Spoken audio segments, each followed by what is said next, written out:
Всем привет, друзья! Всех с наступившим 2024 годом. Хочется пожелать, чтобы этот год был, снисходительнее ко всем нам, чем более снисходителен, чем прошлый. Потому что прошлый был, как непросто. Для всех по-разному, но как бы то ни было. Я успел заболеть прямо в Новый год. И уже пришел в себя, уже даже буквально через несколько дней намечается первая командировочная поездка съемочная. Будем снимать в школах образовательные фильмы, документальные фильмы, и так далее. И мне прямо в Новый год удалось заиметь в подарок от моей любимой, она знает, чем меня порадовать, то, на что у меня давно метился глаз, целился. Это MC Волна 9. По факту это единственный макрообъектив Советского Союза. Это тоже кто-то называет макрообъективом, но это объектив у нас считается нормальным. А все-таки он уже целенаправленно, у него есть свои особенности, считается именно макрообъективом. Цена его 3000 рублей. Такую цену сейчас уже вы не найдете нигде. Я так думаю. Или если она есть, моментально выкупается. Моментально. Бомбилами, перекупами и прочими торгашами. Здесь это, естественно, уйдет в личное пользование. Состояние линз практически в идеале. Только видно это или какой-то пузырек. Скорее всего, это пузырек. А остальное состояние у него, близкое к идеалу. Я бы так сказал. И это, опять же, у нас Лыткаринский завод. А значит, здесь уже видно, она со всех щелей лезет смазка. Вон видно все. Все в масле. Надо будет отмывать. Смазка у нас на лепестках. Смазка у нас лезет изо всех щелей. Смазка у нас здесь. И даже на самом хвостовике у нас смазка. Она у нас везде. С одной стороны, конечно, большое спасибо. В принципе, если очень грубо, этот объектив не нуждается в разборке. Вообще. Потому что все у него отлично крутится. Может быть, чуть-чуть туговато. Но так как, опять же, на просторах интернета нет ни фото адекватного, тем более видео, нет ни одного разбора, подробного тем более. Есть только обзоры. Мы будем делать подробный разбор, как я уже научился это делать. И, насколько я понимаю, это реально актуально. Действительно, потому что даже если он в таком же состоянии у вас лежит, его нужно пересмазать. Смазка там имеет, просто от времени способность густеть. У этого объектива есть ряд особенностей, я так это назову. Где-то это в плюсе, где-то это в минусе. Так, у него 2,8 светосила, 50 у него фокусное расстояние. Он, навскидку, 87 года. В основном здесь первые две цифры, это является год. И стандартно у нас ЛЗОС, Лыткаринский завод оптического стекла. Отличные объективы он выпускал, я думаю, вы это и так знаете. Почему это макрообъектив? У него максимальный коэффициент приближения 1 к 2. Современные объективы, современные и очень дорогие, они дают 1 к 1. А наш замечательный ЛЗ делает и того меньше. То есть у него там 1 к 3 или что-то такое. На самом деле нехило так крупнее снимает этот. Хотя у них вообще они очень похожи по своей конструкции, только того, что этот крупнее. Они очень похожи. У них точно такая же предустановка диафрагмы. С ним мы будем разбираться. Все-таки отличия есть. Минимальная дистанция фокуса у них, примерно одинаковая. Немножко меньше мне показалось у этого. Но опять же, она еще немножко от угла зависит. Здесь есть отличия в оптических схемах. У ЛЗшки у нас идет Тесар. Да, она очень преская, но довольно такое грубоватое боке дает. Это у нас Занар. Очень мягкое, такое воздушное боке, но софтит на открытых. Довольно сильно. Этот, конечно, нет. Он поэтому и считается лучшим портретным объективом. Но вообще Юпитеры, они частенько прям софтят. Здесь оптическая схема Планар. На базе этой схемы были разработаны вначале для космических программ, для НАСА были какие-то там супер светосильные объективы, где там было 0 или 0,65, или там 0,7, короче, сумасшедшая светосила. А потом самое занятное, что эти удешевленные версии начали использовать этого объектива именно на этой схеме, то есть это CS Planar, начали использовать на съемках голливудских фильмов. Тот же Кубрик использовал и Спилберг в фильме «Список Шиндлера». Вот оно снималось именно на объективы CS схемы Planar. Так как это действительно макрообъектив, у него есть интересный момент. На шкале расстояний у него идет сразу после 4 метров бесконечность. То есть у него очень длинные отрезки и очень длинный получается оборот фокусного колеса. Начиная от минимальной дистанции фокуса, где-то там 20 сантиметров. И вот оно очень долго, медленно крутится. А потом начинает чаще. И после 4 сразу начинается бесконечность. И это как минус, так и плюс. Я хочу это проверить. По идее, в зависимости, естественно, от того, насколько у тебя закрыта диафрагма, после 4 метров, а то и даже меньше, даже если там, допустим, работать гриппом и выставить, например, 8 диафрагму, то у тебя, по идее, от 2 метров и до бесконечности все будет в фокусе. То есть ты выставился, посадил объектив на камеру и забыл о фокусе. У тебя все в фокусе. Да, размытия, скорее всего, не будет. Я не уверен, что оно будет и на 2,8. Это нужно будет делать тесты. Откручиваем вот это колечко, вот пазы. Сразу говорю, что и это сюда не заходит. И даже это не заходит. Имейте в виду, думайте, как это открутить. Я это буду делать вот этими насадками. Это я уже сорвал. Вот оно выходит. И как и в ЛЗ, выкручиваем колечко. Так. И под ним будет такое же. И так просто сюда уже не подлезть. То есть это явно объектив уже такой. Помастистее. Не у каждого фотографа-любителя он был. Это точно. Все оно уже в смазке. Ох уж эти лыткаринские объективы. Снимаем. Так. И, как обычно, разделяем на геликоид, механическую часть, и на линзоблоковую. Здесь у нас 2 юстировочных колечка. Наконец-то тут не поленились. И действительно хорошие большие болты засунули. Ну, это явно такое более премиальное стекло. Я бы так это назвал. Ну, снимается все очень легко. Снимаем хвостовик и не забываем его пометить. Вот у нас линия. Исходя из нее, давайте отметим. Мне повезло. У меня уже есть метка от завода. И именно этой меточкой потом к красной линии и поставим именно на то место, где оно и было. И у нас здесь оголяется наш геликоид. И вот именно так вот он у нас ходит. 2 направляющие. И они у нас закрепляются болтиками. Я думаю, что их мы трогать не будем вообще. Так, я считаю, что нам нужно сделать метки, чтобы наоборот эти пазы, ну то есть не вставить его наоборот. Может быть, это не имеет значения, но я этого не знаю. Давайте мы сделаем метки. Вот здесь маленькую меточку. Чуть-чуть царапнем. Вот так. Царапинку. И сделаем вот здесь меточку. Чтобы мы точно знали, где. И вот. Вот у нас 2 меточки.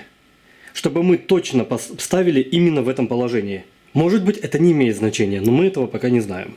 Я этот объектив разбираю вместе с вами, естественно, первый раз.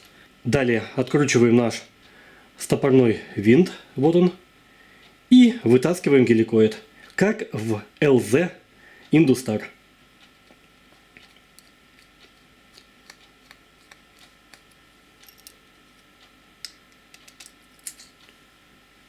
Перед тем, как вытащить геликоид, давайте визуально запомним. Вот смотрите, вот наш корпус, где есть отверстия под болты, и наши направляющие, вот они чуть-чуть ниже. Вот если заметить, вот чуть-чуть ниже они вот этого уровня. Вот запомните визуально, чуть-чуть ниже. Вот это значит так, что здесь правильное положение, и когда мы будем его собирать, нужно будет точно так же выставить. Теперь выставляем до упора, они должны выйти. Так, и начинаем его вытаскивать. Ух ты. Вот, вышел. И я заметил, что эти направляющие, они в принципе один в один, как и в ЛЗ, только их две, и они разборные. А там было, получается, литое. Все. Здесь история предельно понятная. И здесь все очень-очень просто. Берем и просто выкручиваем полностью. До конца. Все. Вся наша часть механическая, она готова к мойке. Итак, у нас все промыто. Зубная щетка и бензин калоша. Все отлично очищает. Если вам очень нужно, опять же, раскрутить вот это вот кольцо со значениями и красной линией, мне это просто, я вообще не вижу в этом необходимости, мне это не нужно. Но если вам нужно, вот, они болтики, если оно повреждено, или там вы не можете нам достать, где-то почистить. Опять же, что мы делаем? Перед тем, как мы раскрутили всю эту историю, видим красную линию, делаем меточку вот где-то, допустим, здесь, царапку, и потом точно так же все это промываем, устанавливаем ровно в то же место, состыковываем, чтобы у нас красная линия была с царапинкой, ну, на одной линии, где-то здесь немножко или где-то здесь царапнете. И все, вся эта история у вас станет на место. Это если вам нужно, дикая есть необходимость какая-то, неважно какая, вот это вот раскрутить. Немножко прогоните, вообще пока не беспокойтесь, как я уже говорил, неважно где вы там вкрутите, где выкрутите, вообще неважно. Все, вот оно ходит отлично. Здесь смазать нужно обязательно. Вот эта резьба именно обязательно. И естественно, что изнутри и сам геликоид.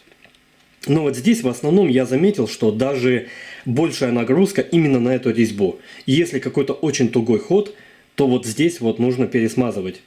Я вначале набросаю смазки в разных местах, а потом возьму ватную палочку и равномерно ее распределю, потому что сильно много смазки здесь, как мне кажется, не надо.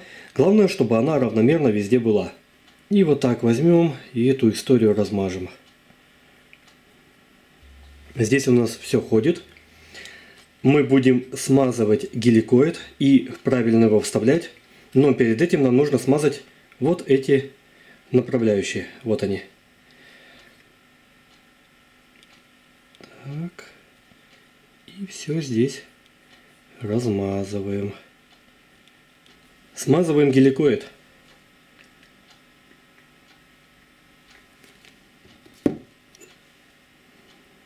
Набрасываем массу.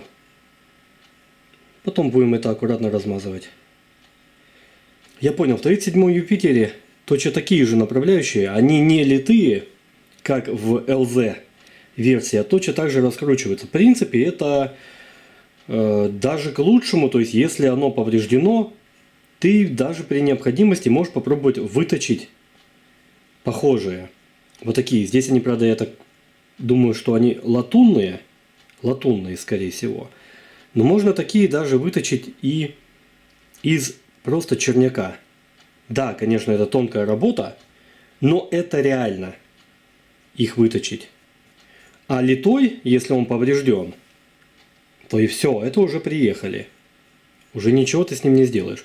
То есть эти объективы, они более все-таки совершенные. Более грамотно продуманные. Вот так. Ну, не зря это как бы топ-объективами считались в Советском Союзе. Все. Смазан. Давайте его пробовать потихонечку вставлять. Смотрите, важный момент. Здесь, оказывается, того, чего не было в ЛЗ, многозаходовая резьба. И эта многозаходовая резьба заходит как при значении 1 к 4, так и при значении 1 к 2. Правильное значение, при котором нужно вставлять и заводить резьбу, это 1 к 2. Тогда все становится на свои места.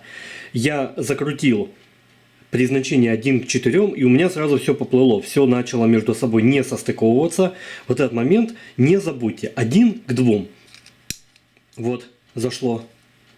Закручиваем до конца, опираясь на нашу красную линию.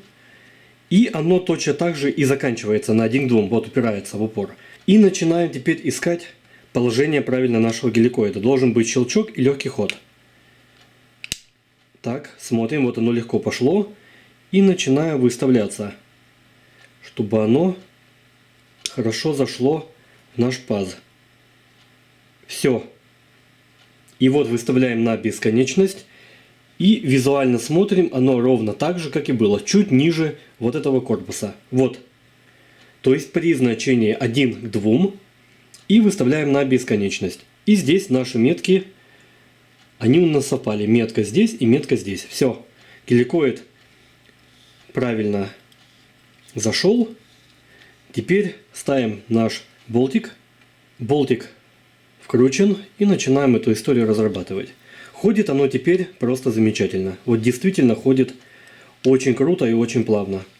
Берем нашу красную линию, метку от завода и ищем дырочку. Вот так вот оно на готовое встанет.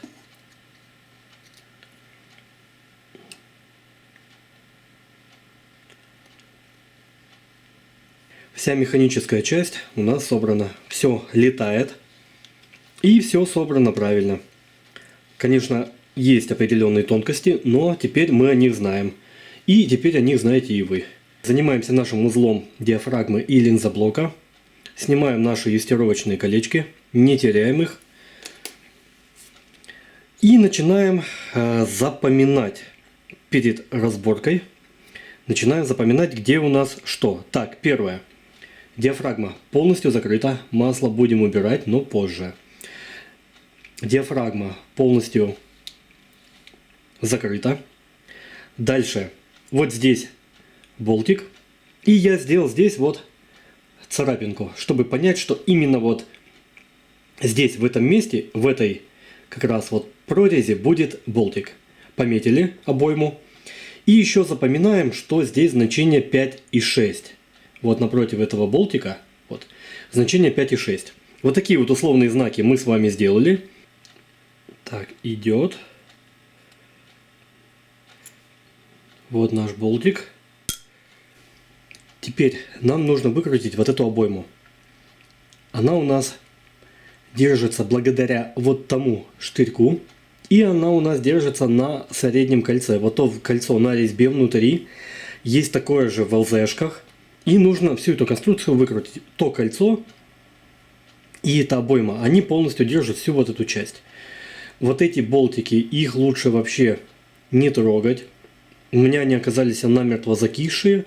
Я догадываюсь, зачем они нужны, но есть возможность их не трогать. И все это правильно закрепить, и все правильно сделать. Поэтому что нужно сделать? Берем и начинаем просто крутить. Мы ее оттягиваем назад. И начинаем эту историю крутить. И вот у нас начинает крутиться и обойма тоже. И ее выкручиваем. Выкручиваем ее, пока она не слетит. Еще. Крутим еще. Вот оно уже расслабилось. Еще до конца выкручиваем. Вот она у нас слетела. Вот этот штырек. Его не выкручиваем. Я покажу, как, не выкручивая, не трогая его, все это заправить обратно. Я уже понял, я немножко разобрался. Кольцо выкручиваем дальше. Вот оно в середине. Выкручиваем, пока оно полностью не выкрутится. И не слетит. Еще крутим до конца.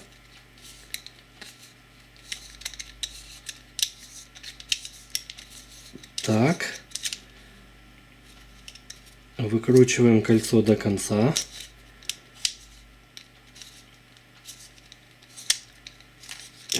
Все.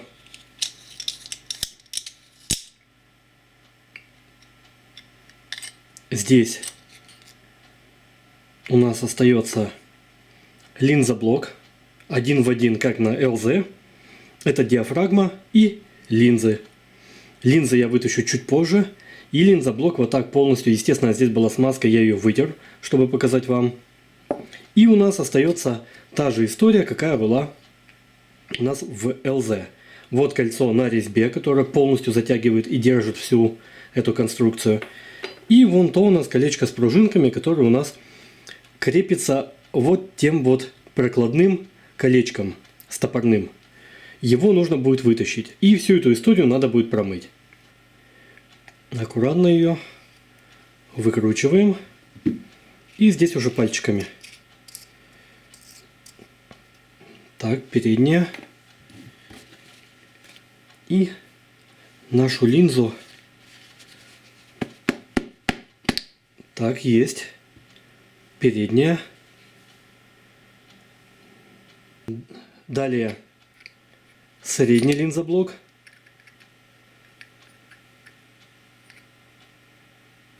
Еще один.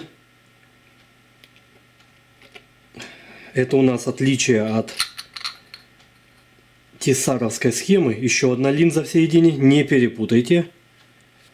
И вот мы подобрались к диафрагме. Открываем ее.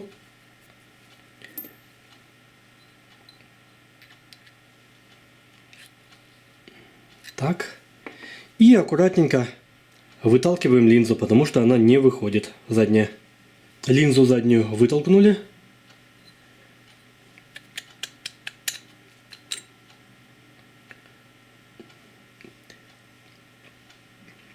Так, и у нас еще получается сзади тоже линзоблок наборной.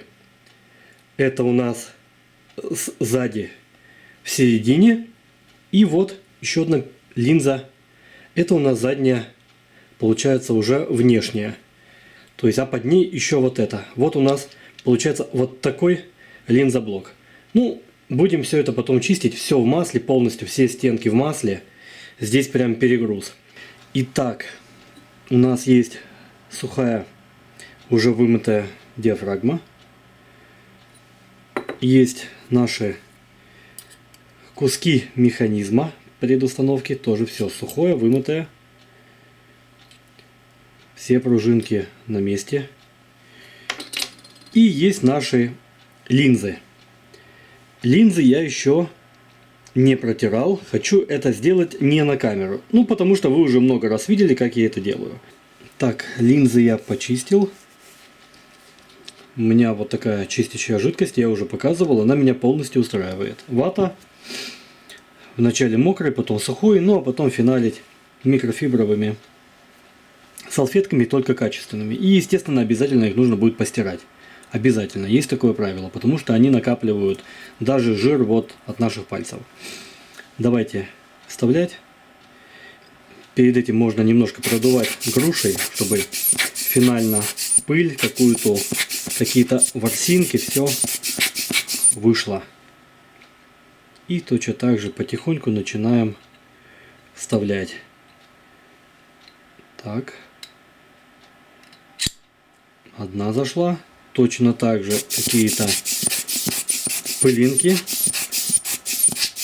выдуваем. И линза. Аккуратно вставляем. И потом правильно выставляем уже какой-нибудь тряпочкой. Все равномерно встало. Проверяем. Потом финально уже будем, если где-то там попали, вот, все, встало. И наше колечко закручиваем. Точно так же из-под кольца какую-то пыль выдуваем. Закручиваем эту всю историю и затягиваем инструментом. Пока без фанатизма, если что, потом подтянем. Все. Берем самое внутреннее у нас и аккуратно его продеваем в самую глубину. Потом будем его приводить в порядок, немножко почищать. Аккуратно. Вот он зашел. И вот можем... Все, зашел до конца. Теперь следующую. Точно так же на тряпочку. Аккуратно переворачиваем боком. И туда направляем. Так, все, встало. И начинаем распределять, пока оно туда не зайдет. И осталась последняя, внешняя линза.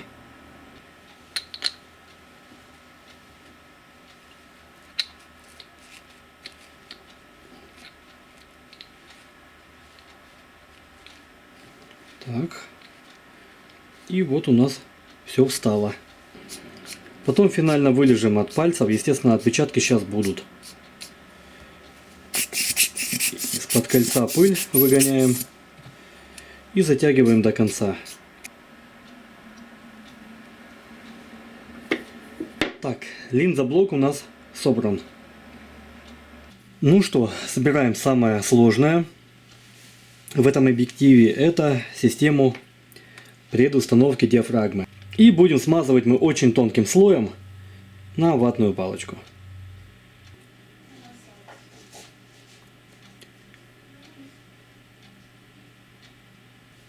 Так, все у нас смазано. Тут мы не пожалели смазки. Берем и просто туда кидаем. Ну, опускаем, кидаем.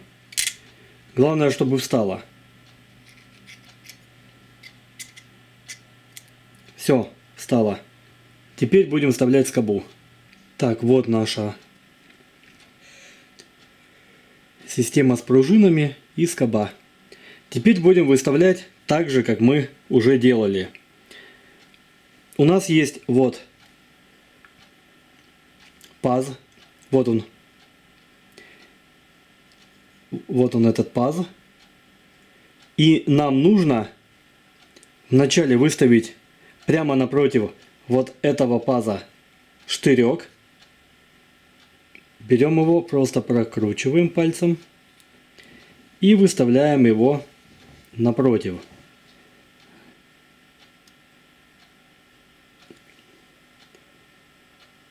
Вот так. Вот он у нас идеально напротив паза. Не знаю, сейчас я попробую, вот, чтобы было лучше видно. Вот. Вот у нас паз. И вот у нас штырек. Теперь нам нужно сделать сложную вещь. Нужно... Здесь есть такой же паз. Я уже показывал, как это делать. Это не просто, возможно, с первого раза и не получится. Итак, смазали кольцо. Теперь что нам нужно сделать? Нам нужно... Вот здесь есть вот такой же паз. Есть у нас паз внутри, во внутренней обойме. И есть тот штырек, который у нас стоит напротив паза. Нам нужно все это выставить на один уровень. Выставляем визуально. Главное, смотрите, чтобы внутри, вот это внутренний элемент со штырьком, он не сдвинулся. Вот оно у нас, вот. Все находится на одном уровне, вот. И штырек. Следите, если надавить, то он вылезет, его будет видно. Вот так и должно быть. Вот эти все пазы точно так же нужно смазать. Перед тем, как уже надевать все эти кольца. Берем наш линзоблок. Аккуратно вставляем. Пытаемся не сдвинуть ни в коем случае вот эти все кольца. Аккуратно вставляем.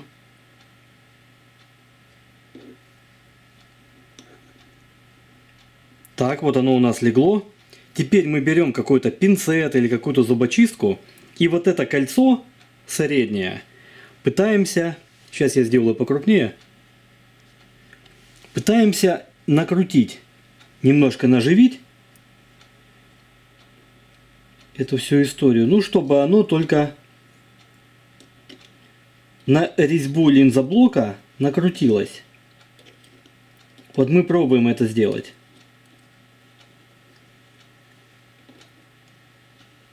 Так. Именно только вот это колечко с резьбой, которое мы последнее кинули. Вот мы накручиваем это. Так, еще. Главное не сдвинуть ничего в середине. Сделаем, ну, 2-3 оборота. Когда почувствуем, что оно точно накрутилось. Так. Еще последний. И теперь выставляем вот те пазы, о которых я говорил. Выставляем их заново на один и тот же уровень. Так, выставляем. Все, выставили. Теперь мы берем. И если оно накрутилось уже, сейчас я пойму, оно или снимется, значит не накрутил на резьбу. Если оно накрутилось, то мы просто возьмем и прижмем этот механизм. Берем, хватаем за кольцо диафрагмы и нажимаем. Вот. Оно нажалось, но не слетело. И теперь вот в этом нажатом положении мы начинаем накручивать дальше. И можем это делать до упора. Все, накручиваем до конца. Штырек. Он там остался. Вон. Его видно. Все, вот так очень легко накручивается вот то кольцо. Теперь нам нужно таким же методом закрутить эту диафрагму. Как нужно накрутить вот эту последнюю обойму вместе уже с этой. То есть нам эту нужно, когда мы поняли, что мы точно вот то кольцо в середине накрутили и до упора докрутили, мы должны сделать, ну вот, 5 оборотов назад. Но чтобы кольцо не слетело с того штырька. Теперь мы берем вот эту, начинаем наживлять и выставляем ее. То есть вы помните, у нее есть точно такой же болт. Вот нам нужно этот болт, вот он, болт, вставить вот во второй паз вот того среднего кольца. И чтобы оно зацепилось, вот сейчас я вам покажу. Вот он болтик, его видно у этой обоймы. И нам нужно найти паз в среднем кольце. Ищем его. Ищем. И вот оно зашло. Вот зашел в паз. Вот здесь хорошо видно. Оно зашло. И теперь нужно, и теперь оно начинает ее точно так же крутить, эту обойму. Вместе вот с этой. Вот эту внутреннюю, последнюю, вместе с этой. Начинает крутить, благодаря тому, что вот зашел он в паз. Штырек. И теперь начинаем крутить все вместе до упора. И у нас, вот вид сбоку, крутится, вот как видно, крутится все. И вот так, не снимая вот этих болтов, мы до упора докручиваем вообще все.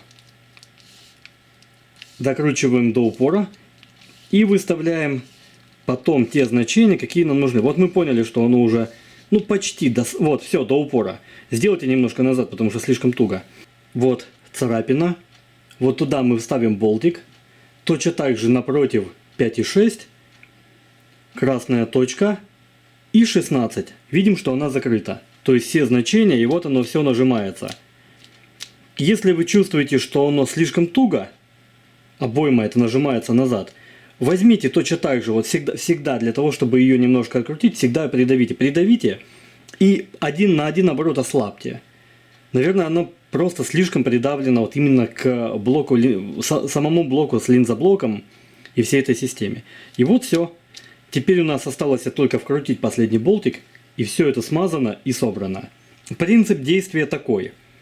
Как я уже показал, все смазываем, соединяем среднее кольцо, 2 паза и вот этот штырек вовнутрь, наживляем, накручиваем дальше до упора, чтобы мы, даже если мы потом ослабили, у нас всегда вот этот штырек в середине торчал. И после этого, то есть мы делаем, ну, допустим, 5 оборотов назад, главное, чтобы оно не вылетело, опять не слетело. И мы уже наживляем эту, и полностью все элементы уже крутим. И мы накручиваем, можно сказать, вот эту обойму полностью вот с этими всеми 2 кольцами. И теперь закручиваем наш болт, который двигает диафрагму. Закрутили, закрутили. Давайте пробовать двигать. Как у нас тут? Ну, естественно, еще она немножко, ее надо везде разогнать, смазать. Вот эта история вся крутится. Так, по значениям открыто. Все полностью открыто. Точка 2,8. Закрыто. 16. Все сходится. Теперь давайте попробуем сделать какую-нибудь предустановку. Понять, работает оно или нет. Ну, допустим, я хочу 8. Зажимаем. Выставляем на 8. Отпускаем. Все, ограничитель работает. Вот так у нас вся эта история получается. Далее опять захотели. И все здесь четко работает. Да, маленькая подсказка. Вы лишний виток освободили или у вас четко все. Вот смотрите, вот здесь эта обойма должна в один уровень с болтиком стать. Ну что, минута славы.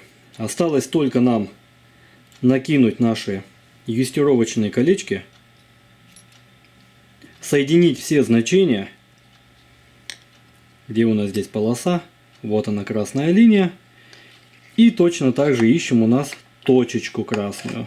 Вот у нас красная точечка. Выставляем, ну, приблизительно, потом подтянем.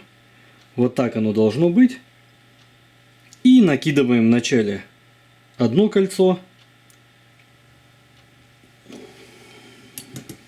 Смотрим, чтобы у нас ничего не сместилось. И вот у нас все хорошо крутится. Есть только маленькая, чуть-чуть проблемка. Вот этот вот болтик, который немножко вылез, обломился, оно немножко вот цепляет, он царапает об корпус изнутри. Но вот сейчас вот только вот при вот этом звуке, и вот оно чуть-чуть его, чуть-чуть, едва-едва. Но мне кажется, это нужно там один, над филечком так, чуть-чуть, буквально там одно движение и все. Ну, заменю потом этот болт. Как бы будьте аккуратны, не откручивайте эту вещь. А так все у нас идеально. И теперь просто берем и контрольное колечко. И затягиваем. Проверяем, чтобы у нас не было никаких косяков. Все идеально. И то же самое у нас здесь. Все, объектив у нас немножко сложнее, чем ЛЗ. Но и в тот же момент никакая пыль вот в эти щели не позаходит. Потому что слишком много здесь щелей. И да, пыль туда залетает. Особенно если ты снимаешь где-то в полях. Теперь осталось сделать только тесты этого объектива. Посмотреть, насколько крупно он снимает, насколько качественно. Ну и вот эту историю, то, что у него гриб идет от 4 метров сразу в бесконечность. Вот эту вот историю нужно посмотреть. Допустим, выставить там на диафрагму 4 и на диафрагму какую-нибудь там 11. И посмотреть, насколько от скольки метров идет резкость и насколько мощно. Потому что в чем-то это халява. Так, диафрагма 2,8. Тестим. Моментальный выход у нас из фокуса. Моментальный. То есть для этого объектива 2,8 является в принципе нерабочей диафрагмой. И не совсем понятно, зачем оно такое нужно при именно этом конструктиве. Выход моментальный. Я двигаю камеру буквально там на какой-то сантиметр-два. Да какой там на сантиметр, наверное, и все вылетает моментально. Это 2,8. Так, еще. И вот моментально. Я думаю, что на видеодвижении просто нереально будет попасть. Вывод такое себе. По-своему, конечно, круто, но бесполезно. На фото, скорее всего, история реальная. Ну, вот уже на 2,8, кстати, издалека вполне себе адекватное изображение. Вот то, о чем я говорил. Расстояние, правда, ну, около метра от меня до елки. И вот уже я ничего не трогаю, не перевожу. И вот я отошел, давайте я отойду метра на где-то 3 метра от меня. Вот 2,8 история. Ну, как бы с резкостью все вполне адекватно.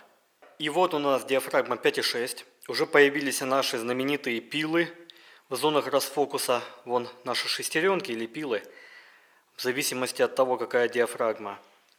Здесь уже ситуация получше. Уже не так вылетает, но все равно вылетает, конечно, для суперкрупных планов. На самом деле, как это делается, как снимаются особо крупные планы. На современных объективах диафрагма закрывается там до 36, до 48. И делается очень-очень-очень много света, просто лютый пересвет. И закрывается дико диафрагма. Тогда получается гриб. Конечно, у этого бедняги, у которого только 16-я диафрагма, невозможно добиться таких результатов.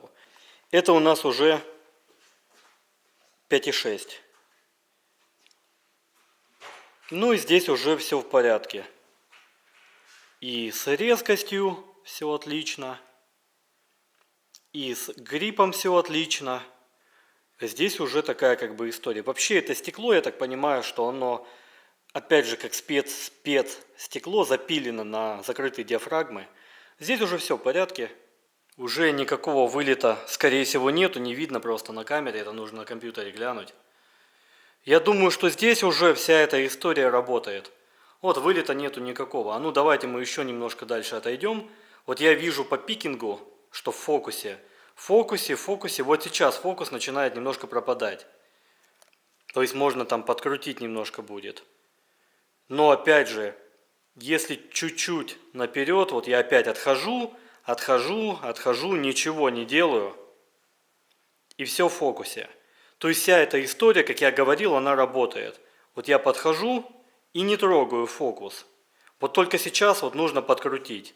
Хотя и то, но в пределах разумного все равно в фокусе. Дорогие друзья, это тест объектива «Волна». Это 2,8. А гриб у нас, ну, кстати, вот на расстоянии метр даже уже неплохо не вылетает так сильно. 2,8. Так, отходи назад. Иди вот к следующей. Да.